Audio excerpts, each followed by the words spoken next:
Welcome to Penrose Learning, where we make understanding easy. You start by focusing on the sprite that will display points. Create a variable called score for all sprites, then drag a green flag event and immediately set score to 0 so the game begins consistent.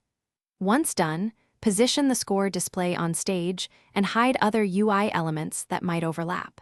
Make sure score is visible and formatted. This initial reset prevents carryover between runs and establishes a single source of truth for all subsequent score changes.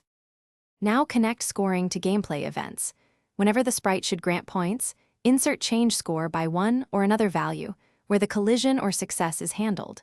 For accuracy, wrap these in if touching, or when I receive event blocks so only intended interactions alter score. Broadcasts work well for centralized scoring.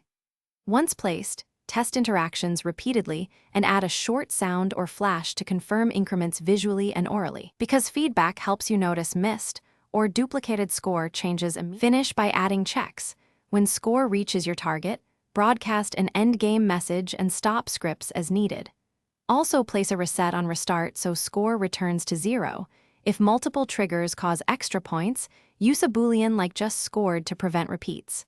Once done, run full playthroughs and purposely try edge cases. If the score jumps incorrectly, insert temporary say blocks to print score at key moments. This reveals where changes happen and guides quick fixes. Thanks for watching. If this was helpful, leave a like and consider subscribing. See you next time.